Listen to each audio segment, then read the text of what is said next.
Pakistani girlfriend के लिए एक ताजिर से हजारों डॉलर लेने वाले साबिक अमरीकी सफीर को सजा। माली मदद के बदले में ताजिर की कैसे मदद की, किसने हजारों डॉलर्स के हीरे दिए। अमरीकी बीवी को पाकिस्तानी खातून सहाफ़ी से अफेयर का पता चला तो क्या हुआ।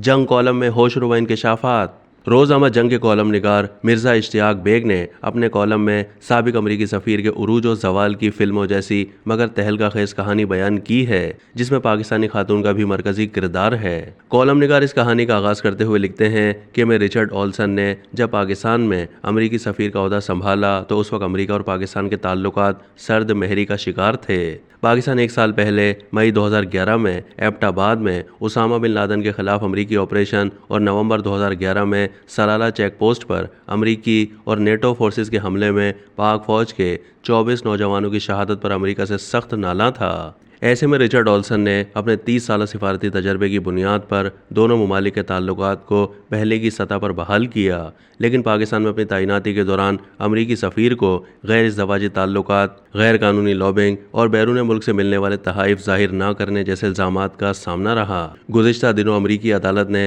फेडरल कवानीन की खिलाफ वर्जी के इल्ज़ाम में 63 साल साबिक अमरीकी सफ़ीर रिचर्ड ओल्सन को 3 साल प्रोबेशन की सज़ा और $93,400 जुर्माना आयद किया है। रिचर्ड ओल्सन पर इल्ज़ाम था कि उन्होंने ज़ाती फ़ायदे के लिए अपने ओहदे का गलत इस्तेमाल किया और 2016 में अमरीकी वज़ारत ख़ारजा से अपनी रिटायरमेंट के फ़ौरन बाद अमरीकी पॉलिसी साज़ों पर असरअंदाज होने की कोशिश की और माली फ़वाइद के एवज़ कतर हुकूमत के लिए लॉबिंग करते रहे। वाज़ेह रहे कि अमरीकी कानून के तहत किसी भी सीनियर सिफारती एहलकार पर रिटायरमेंट के बाद 1 साल तक किसी गैर मुल्की हुकूमत को मशवरा देने या लॉबिंग करने पर पाबंदी आयद है। रिचर्ड ओल्सन पर यह भी इल्ज़ाम आयद था कि उन्होंने पाकिस्तान में अपनी तैनाती के दौरान एक पाकिस्तानी खातून सहाफ़ी से गैर इज़्दवाजी ताल्लुकात इस्तवार किए और पाकिस्तानी नज़ाद अमरीकी ताजिर से उसके लिए $25,000 की मदद हासिल की, जबकि दुबई के अमीर से तोहफे में मिलने वाले $60,000 मालियत के हीरे के जेवरात भी जाहिर नहीं किए, मगर रिचर्ड ओल्सन इन इल्ज़ामात पर सज़ा से बच गए।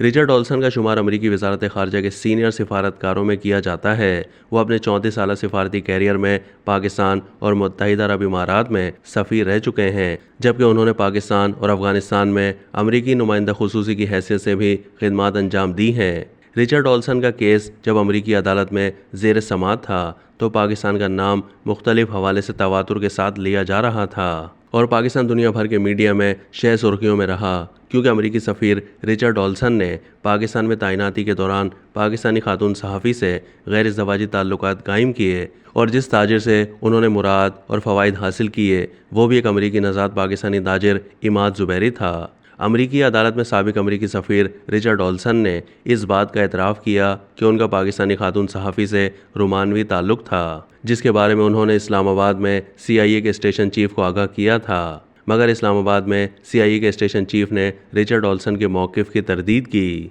हालांकि अमरीकी वज़ारत ख़ारजा के कवानीन के मुताबिक अमरीकी सफ़ीर के लिए ऐसा करना लाजिम था। वाज़ेह है कि जिस वक्त रिचर्ड ओल्सन का गैर इज़्दवाजी ताल्लुकात का स्कैंडल सामने आया उस वक्त उनकी अमरीकी अहलिया लीबिया में अमरीका की सफ़ीर की हैसियत से फ़राइज़ अंजाम दे रही थीं और स्कैंडल के बाद अहलिया ने रिचर्ड ओल्सन से तलाक ले ली। बाद अज़ां रिचर्ड ओल्सन ने 2019 में अपनी पाकिस्तानी गर्लफ्रेंड मूना हबीब से शादी कर ली। रिचर्ड ओल्सन पर यह भी इल्ज़ाम था कि पाकिस्तान में अपनी तैनाती के दौरान उन्होंने अमेरिका में पाकिस्तानी नज़ाद ताजिर इमाद ज़ुबैरी से अपनी गर्लफ्रेंड मूना हबीब के लिए $25,000 की माली मदद हासिल की थी, जिसके बदले रिचर्ड ओल्सन ने पाकिस्तान और मशरिक़ वस्ता के ताजिरों को हथियारों की फ़रोख्त के हवाले से कांग्रेस के मेंबरान के साथ लॉबिंग के ज़रिए इमाद ज़ुबैरी की मदद की। वाज़ेह है कि पाकिस्तानी नज़ाद अमरीकी ताजिर इमाद ज़ुबैरी 2021 में गैर कानूनी मुहिम में शिराकत और दीगर जराइम पर 12 साल कैद की सज़ा भुगत रहा है।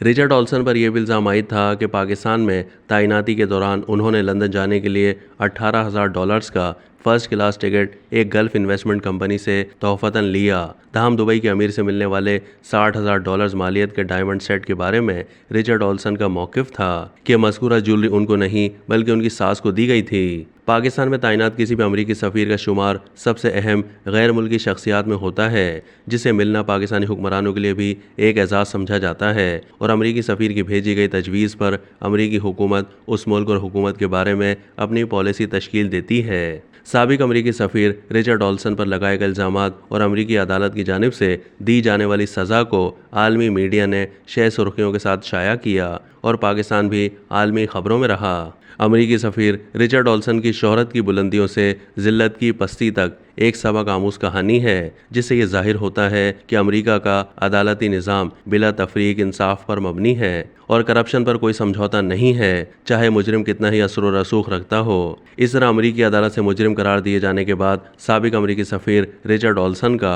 34 साला सिफारती कैरियर बेतौकीरी से इख्तिताम पजीर हो गया। अब तक के लिए इतना ही। मज़ीद मालूमात के लिए डेली जंग के यूट्यूब चैनल को सब्सक्राइब कीजिए।